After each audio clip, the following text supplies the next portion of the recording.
2 साल से बहुत मजे कर लिए, बहुत छुट्टियां कर ली, अब लग जाओ पढ़ने पे, मजा आएगा। देखो पढ़ोगे, देखो कलम की जो ताकत होती है, हमारे हाथ में जो कलम है इसकी ताकत वो ताकत है, इसका कोई मुकाबला नहीं हो सकता। ना पैसा मुकाबला कर सकता है और ना ही दुनिया की कोई ताकत।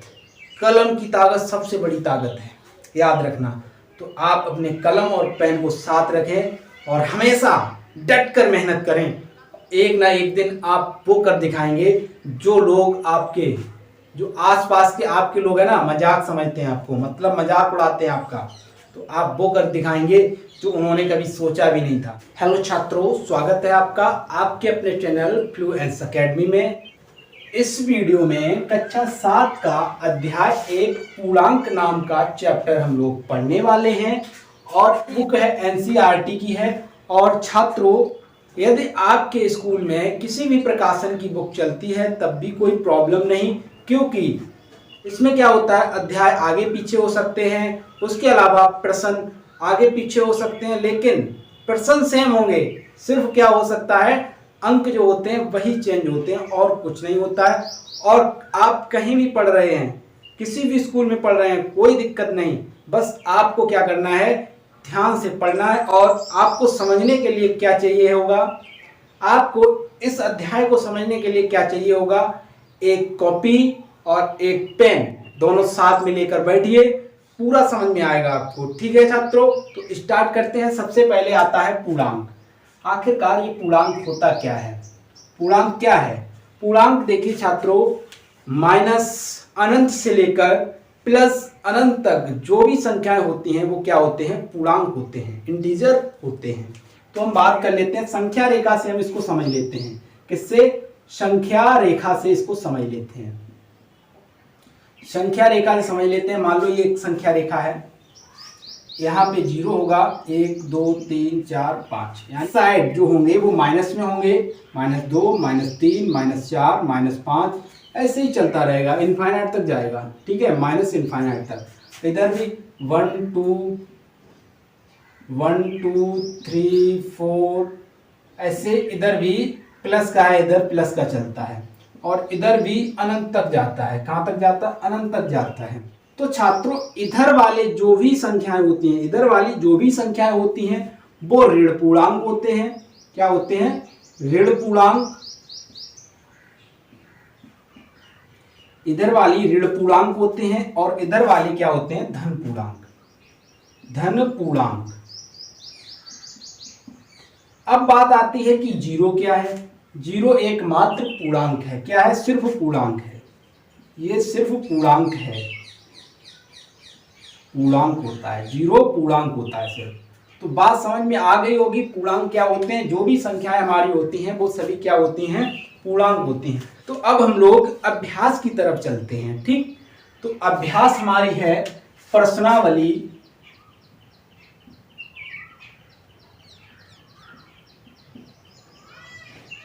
1.1।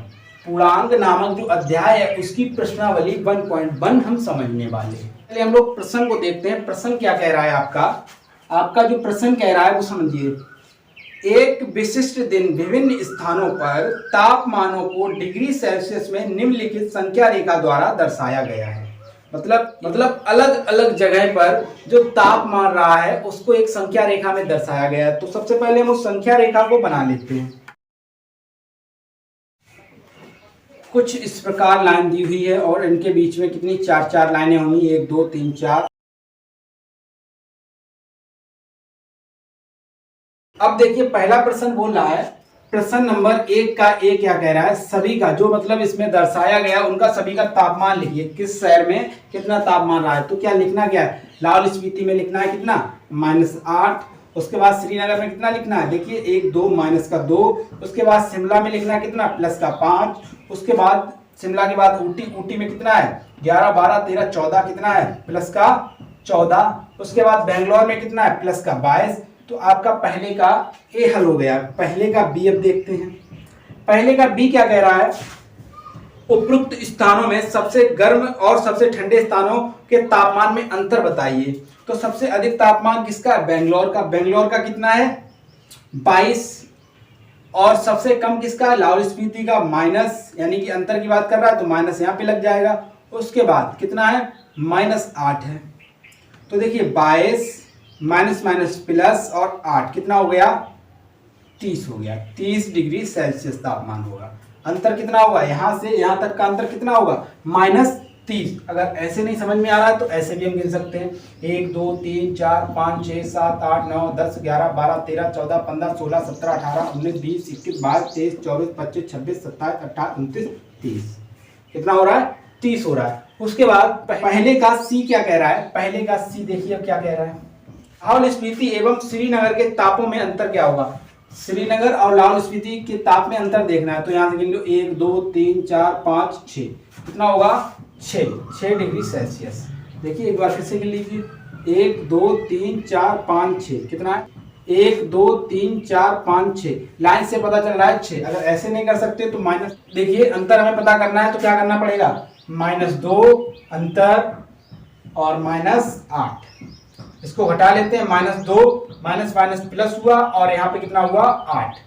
ठीक है, अब एक चीज देखिए, 8 से देखिए 8 किसका है, प्लस का है, और -2 किस, माइनस का है, 2 किसका है, माइनस का, ज्यादा किसका है, प्लस का, तो प्लस में ही उत्तर आएगा, जिसका ज्यादा होता है उसी में उत्तर आता है। तो भाई 8 से 2 जाएगा तो कितना बचेगा, 6। यही आपका आंसर हो गया।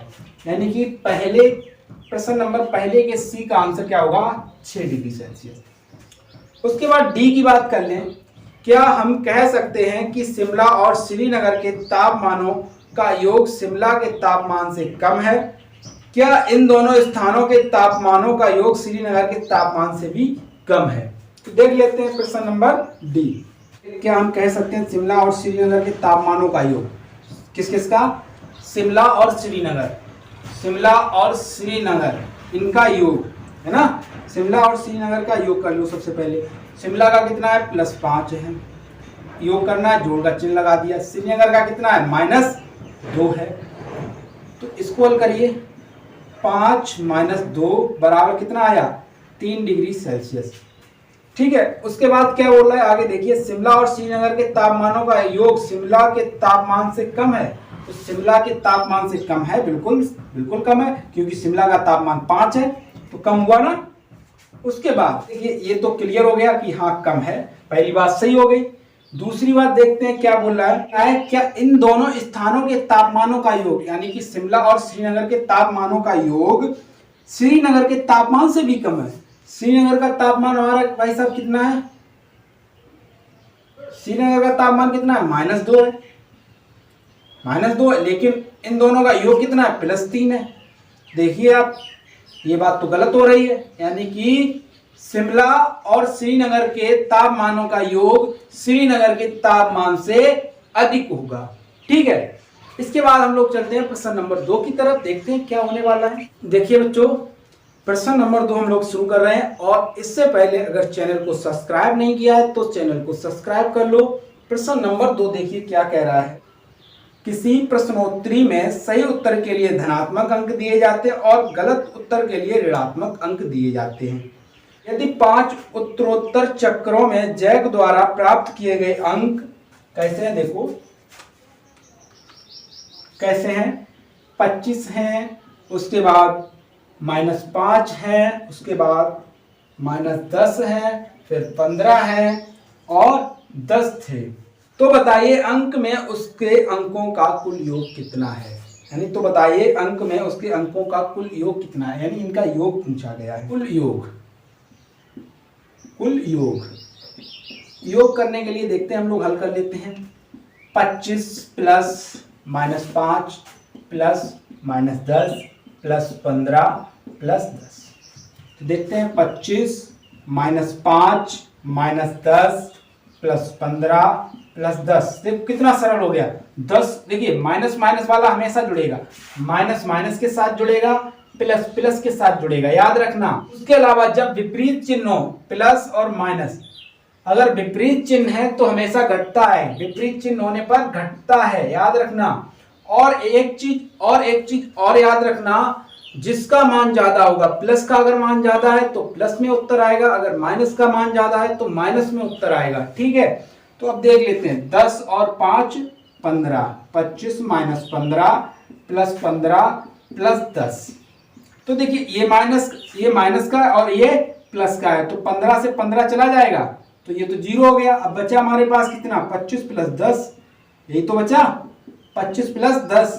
तो 25 और 10 कितना हुआ, 35। आपका आंसर कितना हो गया, 35। जैक द्वारा कुल अंक 35 प्राप्त किए गए। जैक ने कुल 35 अंक प्राप्त किए। ठीक है, उसके बाद प्रश्न नंबर 3 की तरफ चलते हैं। प्रश्न नंबर 3 क्या कह रहा है, और सभी लोग अपनी कॉपी पेन पर ध्यान दें। मतलब यहाँ पे मैं बोल रहा हूँ उनको हल करने की भी कोशिश करें। जब आप हल करेंगे तभी प्रश्न को आप हल करना सीख पाएंगे। अगर आप बस देखते रहेंगे तो कुछ नहीं होने वाला, बता दे रहा हूँ। तो सबसे पहले आपको क्या करना है, कॉपी पेन अपना उठाओ और खुद से लगाओ उसको। वीडियो को अभी पॉज करो और उसके बाद क्या करना है, आपको प्रश्न को देखना और खुद से लगाना है। जब आप खुद से लगा लोगे समझ लेना आपको समझ में आने लगा है। ठीक है, अगले क्वेश्चन की तरफ बढ़ते हैं। प्रश्न नंबर 3 क्या कह रहा है, देखिए प्रश्न नंबर 3 क्या कह रहा है आपका, सोमवार को श्रीनगर का तापमान, कहां पे, सोमवार को श्रीनगर का तापमान कितना था, -5 डिग्री सेल्सियस। श्रीनगर का तापमान है ये, कहां का है, श्रीनगर का। श्रीनगर का तापमान -5 और मंगलवार को बोल रहा है, मंगलवार को तापमान 2 डिग्री सेल्सियस कम हो जाता है। 2 डिग्री सेल्सियस कम हो जाता है, भाई 5 था अब 2 और कम हो गया, तो इसका मतलब क्या हुआ, -3। नहीं, गलत है आप। देखिए -5 डिग्री सेल्सियस तापमान था, अब बोला 2 डिग्री सेल्सियस और कम हो गया है, तो इसका मतलब क्या हुआ, कम होने का मतलब यानी कि कम कर दो। देखो कम कर दो, मैंने बोला था, क्या बोला था, जहां सेम चिन्ह हो तो वहां पे क्या होता है, जुड़ता है। तो जोड़ दो, 5 2 7 डिग्री सेल्सियस। कितना हुआ, 7 डिग्री सेल्सियस। सोमवार को कितना हुआ, माइनस का, वो भी किसका आएगा, माइनस का, ये भी माइनस का, ये भी, तो माइनस का 7 डिग्री सेल्सियस तापमान मंगलवार को रहा। तो उत्तर पूछ दिया, पहला ही पूछ दिया कि मंगलवार को श्रीनगर का तापमान कितना था, तो 7 था, ये तो हल हो गया डायरेक्ट ही। उसके बाद पूछा है बुधवार को तापमान 4 डिग्री सेल्सियस बढ़ जाता है। कितना होता है, बुधवार को 4 डिग्री सेल्सियस बढ़ जाता है। बुधवार को 4 डिग्री सेल्सियस बढ़ जाता है। तो पूछा गया है कि बुधवार को तापमान कितना था, मतलब समझ रहे हो ना, बुधवार को बोल दिया गया 4 डिग्री सेल्सियस बढ़ गया है। पहले क्या बोला गया था, घट गया है। क्या बोला गया, घट गया है, अब बढ़ा है। तो 7 -7 प्लस 4, अब कितना हुआ, -3 डिग्री सेल्सियस। यानी कि बुधवार को जो तापमान रहा है -3 डिग्री सेल्सियस रहा। आपका ये एक उत्तर हो गया, एक ये हो गया और एक ये हो गया। अभी तक आपको समझ में नहीं आया तो एक बार बैक कीजिए और फिर से देखिए, आपको समझ में आ जाएगा। ठीक है, प्रश्न नंबर 4 की तरफ चलते हैं। प्रश्न नंबर 4 बहुत ही मजा आने वाला है। प्रश्न नंबर 4 में 2 साल से बहुत मजे कर लिए, बहुत छुट्टियां कर ली, अब लग जाओ पढ़ने पे, मजा आएगा। देखो पढ़ोगे, देखो कलम की जो ताकत होती है, हमारे हाथ में जो कलम है इसकी ताकत वो ताकत है, इसका कोई मुकाबला नहीं हो सकता। ना पैसा मुकाबला कर सकता है और ना ही दुनिया की कोई ताकत। कलम की ताकत सबसे बड़ी ताकत है, याद रखना। तो आप अपने कलम और पेन को साथ रखें और हमेशा डट कर मेहनत करें। एक ना एक दिन आप वो कर दिखाएंगे जो लोग आपके, जो आसपास के आपके लोग हैं ना, मजाक समझते हैं आपको, मतलब मजाक उड़ाते हैं आपका, तो आप वो कर दिखाएंगे जो उन्होंने कभी सोचा भी नहीं था। ठीक है, तो क्या करना है, बस कॉपी पेन आप उठा के रखिए, जब इच्छा हो तब पढ़ें, बस पढ़ना, बस कलम हमारे हाथ में होनी चाहिए। ठीक है, उसके बाद अगला क्वेश्चन देखते हैं। प्रश्न नंबर 4 देखिए क्या बोला, एक हवाई जहाज समुद्र तल से 5000 मीटर ऊपर उड़ रहा है। एक समुद्र तल है और इधर ये सब पानी है, क्या है आपका, पानी है। ठीक है, और ये तल है, यानी तल का मतलब होता है जहां से पानी स्टार्ट होता है, वहां से 5000 मीटर ऊपर उड़ रहा है जहाज, हवाई जहाज 5000 मीटर ऊपर उड़ रहा है। बात की गई किसी बिंदु पर आगे जाने पर, विशिष्ट बिंदु पर एक यहाँ पे पनडुब्बी है वो समुद्र तल से, यहाँ पे एक पनडुब्बी है वो समुद्र तल से 1200 मीटर नीचे की तरफ चल रही है। कहाँ पे, 1200 मीटर नीचे की तरफ चल रही है। कितना, 1200 मीटर। तो पूछा गया है यहाँ पे कि जो हवाई जहाज है, हवाई जहाज और पनडुब्बी से ऊंचाई कितनी है। मतलब यहाँ से पूछा क्या गया है, यहाँ से यानी पनडुब्बी से हवाई जहाज की ऊंचाई कितनी है। तो हमें क्या करना, 5000 ये 1200 ये, इनको ऐड कर देंगे, बस हमें टोटल ऊंचाई पता चल जाएगी। तो कुल ऊंचाई और इसको हम लोग ऊर्ध्वाधर यानी ऊपर, सीधा ऊर्ध्वाधर यानी ऊपर की तरफ। कुल ऊंचाई कितना होगा 5000 प्लस 1200 कितना हुआ 6500, कितना हुआ 6200 मीटर। ठीक है, तो यहां से यहां तक की ऊंचाई कितनी हो जाएगी 6200 मीटर, क्योंकि 5000 तो यही है, ये इतनी और ये कितनी है 1200, इन दोनों को जोड़ेंगे तभी तो निकल के आएगा टोटल ऊंचाई यहां से यहां तक की, है ना। अब प्रश्न नंबर 5 की तरफ बढ़ते हैं। प्रश्न नंबर 5, प्रश्न नंबर देखिए 5 क्या कह रहा है। मोहन अपने बैंक खाते में 2000 जमा करता है। कितने जमा करता है 2000 जमा करता है। कौन करता है मोहन। ठीक है, कॉपी पेन साथ में रखना। ठीक है, प्रश्न नंबर 5, मोहन क्या करता है अपने बैंक खाते में 2000 रुपए जमा करता है और 1642 रुपए निकाल लेता है। कितना निकाल लेता है, ये तो जमा किया और ये क्या किया निकाल दिया, 1642 रुपए निकाला।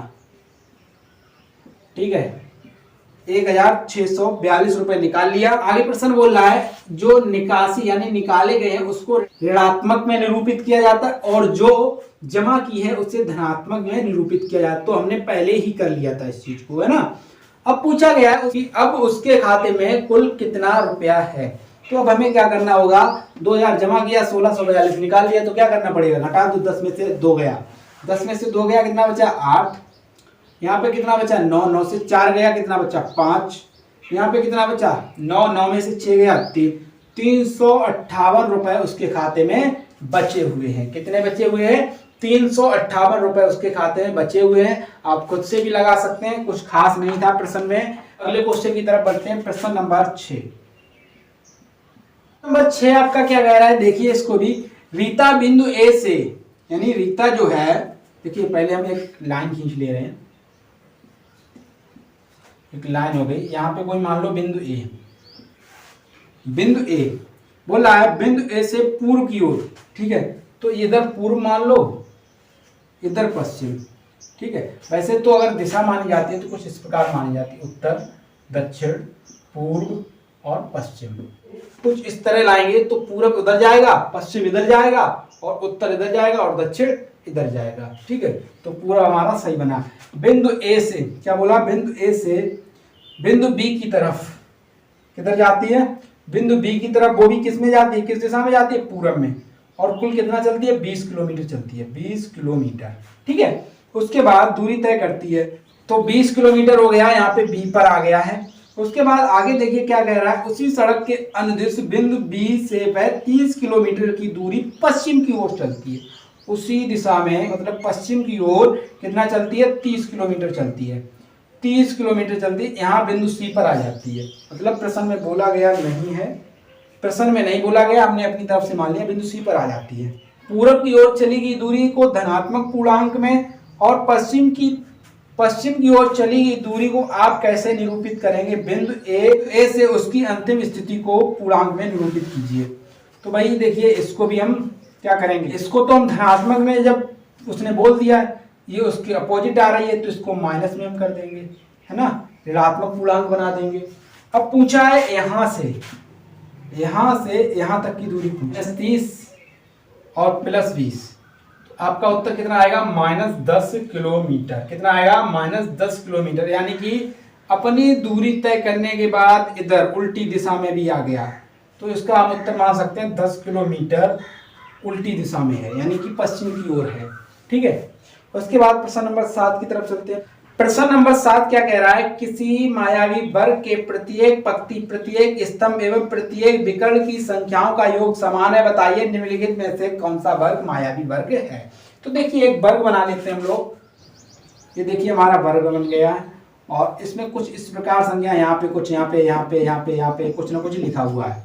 तो आपको हल कैसे करना है, इसको जोड़ना, इसको जोड़ना, इसको जोड़ना, इन तीनों का योग एक जैसा होना चाहिए, ऐसा होना चाहिए, सब बराबर होना चाहिए। इसको जोड़ना, इसको जोड़ना, इसको जोड़ना है, और इसका जो उत्तर आए, इन तीनों का जो उत्तर आए वो इन तीनों के बराबर होना चाहिए। यानी अगर यहाँ पे 5 है तो यहाँ पे भी 5, यहाँ पे भी 5, यहाँ पे भी 5, यहाँ पे भी 5, यहाँ पे भी 5। ठीक है, अगर 10 यहाँ पे आए तो 10 यहाँ पे भी, 10 यहाँ पे भी, 10 यहाँ पे भी, 10 यहाँ पे भी, 10 यहाँ पे भी, 10 यहाँ पे भी, जितना भी आए कोई फर्क नहीं पड़ता, लेकिन सब जगह बराबर आना चाहिए। उसके बाद अगर इस प्रकार भी जोड़ा जाए, इस प्रकार विकर्ण बोला ना, विकर्ण भी जोड़ा जाए तब भी 5 आए, ठीक है ना। अगर 5 आ रहा है सबका तो 5 आए, अगर 10 आ रहा है सबका तो कितना है, 10 आए। अगर इस विकल्प को जोड़ा जाए तब भी बराबर आएगा। तो इस प्रश्न में जो पहला वाला यानी ए वाला जो वर्ग है वो गलत है, क्योंकि इस तरह से हम लोग जोड़ रहे हैं, इस तरह से जोड़ रहे हैं तो क्या आ रहा है, 0 आ रहा है। लेकिन जब विकल्प उसका जोड़ा जाता है तो ये मैच नहीं करता है। लेकिन बी वाला जो आपका है, बी वाला, बी नंबर जो है वो बी वाला किधर से भी जोड़ेंगे, कहीं से भी कैसा भी जोड़ें, इधर से जोड़ें चाहे इधर से जोड़ें चाहे इधर से जोड़ें चाहे इधर से जोड़ें, -9 ही आएगा उसका, ठीक है। बस साथ में कोई खास नहीं है, बस आपको छांटना है कौन सा मायावी है कौन सा मायावी नहीं है। अगले क्वेश्चन की तरफ बढ़ते हैं, क्वेश्चन नंबर 8 की तरफ। प्रश्न नंबर 8 को सभी लोग बहुत ध्यान से देखना, क्योंकि ये प्रश्न आपके समझ में आ गया, समझ लो पूरा गणित आपके समझ में आ जाएगा, ठीक है। ये वाला अगर क्वेश्चन आपके समझ में आ रहा है तो समझ लेना बीजगणित में आपको कहीं पे भी कोई भी दिक्कत नहीं होगी, अगर ये वाला प्रश्न आपने समझ लिया। प्रश्न नंबर 8, प्रश्न नंबर 8, प्रश्न नंबर 8 क्या कह रहा है, देखिए ए और बी के निम्नलिखित मानों के लिए a माइनस बी बराबर a प्लस बी का सत्यापन कीजिए। और प्रश्न नंबर 8 का पहला क्वेश्चन क्या है, a बराबर 21 और b बराबर 18, b बराबर 18। तो देख लेना क्या करना है, एक ये दिया है, दूसरा कुछ ऐसे ही दिया होगा, a बराबर कुछ दिया होगा, b बराबर कुछ दिया होगा, ठीक है। ऐसे तीसरे में दिया होगा, a बराबर कुछ दिया होगा, b बराबर कुछ दिया होगा, ऐसे ही तीसरे के बाद चौथे में कुछ दिया होगा, a बराबर कुछ दिया होगा, b बराबर कुछ भी दिया होगा, ठीक है। तो कोई फर्क नहीं पड़ता, बस हमें क्या पता होना चाहिए, a और b का मान पता होना चाहिए। ऐसे प्रश्नों के लिए हमें a और b का मान पता होना चाहिए। तो हमें a का मान पता, a की जगह पे हम रख देंगे 21 माइनस कोष्टक, फिर माइनस लगा दो, b का मान 18 रख दो यहाँ पे। उसके बाद बराबर a का मान हमारा 21 है तो 21 रख दो, फिर प्लस का चिन्ह प्लस, b का मान 18 रख दो। 21 माइनस प्लस और 18 बराबर 21 प्लस 18। देखिए दोनों एक जैसा हो रहा है, 8 1 9, 2 और 1 3, 39 इधर हो गया, 8 1 9, 2 1 3। तो इसका मतलब ये क्या है, सत्य है। कैसा है, सत्य है। ऐसे बी, ऐसे सेकंड वाला हल कर लेंगे, ऐसे थर्ड वाला, ऐसे फोर्थ वाला, ऐसे हल कर लेंगे। और अंत में आप लिख सकते हैं सत्यापन, यानी सत्य है तो यहाँ पे लिख सकते हैं आप सत्यापन हो गया, हो गया। और जब आप सत्य करेंगे मतलब जितने भी प्रश्न हल करेंगे सभी का मान सेम आएगा, दोनों ओर बराबर आएगा। जब आपका दोनों ओर बराबर आ गया समझ लेना आपका प्रश्न सही है, नहीं तो आपका गलत हो गया है, ठीक है। अगले क्वेश्चन की तरफ चलते हैं। प्रश्न नंबर 8 हो गया। अब प्रश्न नंबर 9 को हम देख लेते हैं। प्रश्न नंबर 9 को देख लेते हैं क्योंकि ये सिंपल है, आप स्वयं से कर सकते हैं। प्रश्न नंबर 9, प्रश्न नंबर 9 क्या कह रहा है, देखिए प्रश्न नंबर 9 क्या कह रहा है, देखिए निम्नलिखित कथनों को सत्य बनाने के लिए बॉक्स के संकेत ग्रेटर देन, लेस देन अथवा इक्वल यानी कि बराबर का उपयोग कीजिए।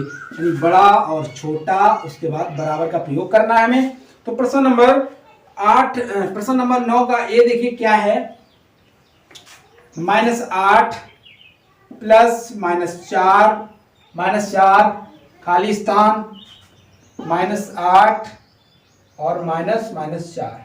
इसको पहले हम हल कर लेते हैं, पता चल जाएगा क्या है। -8 -4 डिब्बा, -8 -+4 तो 8 4 12 डिब्बा, फिर 8 से 4 गया तो -4। अब एक बात बताइए, ये बड़ा है या ये बड़ा है?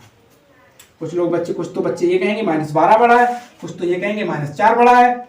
अब कुछ ये कह रहे हैं -12 बड़ा है तो वो भी समझ लें, और जो ये कह रहे हैं -4 बड़ा है वो सही बोल रहे हैं। देखिए आपने किसी से कर्जा लिया, मान लो आपने किसी से कर्जा लिया, कितने 10 रुपए, ठीक है। आपने कर्जा लिया 10 रुपए और मैंने कर्जा लिया 15 रुपए। तो एक बात बताइए, आप पैसे वाले अधिक हैं या मैं? आपने कम कर्जा, आपके ऊपर कम कर्जा है तो आप ज्यादा पैसा वाले हैं, और मेरे पास ज्यादा कर्जा है, मुझ पर ज्यादा कर्जा है तो मैं कैसा हुआ, मैं गरीब हुआ, तो मैं छोटा हुआ।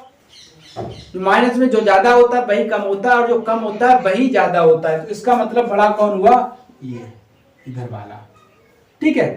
तो प्रश्न नंबर ए ये हो गया। ई मैं बता दे रहा हूं, उसके अलावा जो प्रश्न बच जाएंगे आपको स्वयं करना होगा। ई देखिए क्या बोल रहा है, ई में है -231 उसके बाद प्लस 79, उसके बाद 51, ये बॉक्स है, बॉक्स के बाद माइनस 399, उसके बाद आ रहा है प्लस 159 और उसके अलावा क्या है प्लस 81। अब इसको हम हल करेंगे, पता चल जाएगा छोटा कौन है बड़ा कौन है। तो देखिए ये प्लस वाले आपस में जुड़ जाएंगे, माइनस वाला इधर अलग ही रहेगा। -231 प्लस 9 1 10 की 0 यहाँ से लगा 1 और 8 5 13 130। बॉक्स -3 9 9 सेम रहेगा, प्लस 9 1 10 की 0 यहाँ से ले 1 और 9 5 14 की 4 यहाँ से ले 1 240। इसको घटा लेते हैं। देखो इसको घटाएंगे तो 1 3 से 3 गया 0, उसके बाद 2 से 1 गया 1 101 माइनस का 101। और इधर देखते हैं इधर क्या आ रहा है 9, यहाँ पे 9 से 4 गया 5 और 3 से 2 गया 1। अब एक बात बताइए, बड़ा यहाँ पे कौन दिख रहा है, बड़ा कौन दिख रहा है, ये दिख रहा है। अभी मैंने क्या बताया था, माइनस में जो बड़ा होता है भाई छोटा होता है, जो छोटा होता है वो बड़ा होता है। तो इसका मतलब बड़ा कौन होगा 101, इधर वाला इस साइड पे मूव हो जाएगा इसका, यानी कि ये वाला बड़ा हो गया। बाकी बचे हुए प्रश्न जो है आप स्वयं करें। ठीक है दोस्तों, ये अभ्यास समाप्त होती है। मिलते हैं अगली अभ्यास यानी कि 1.2 के साथ। तब तक के लिए जय हिंद।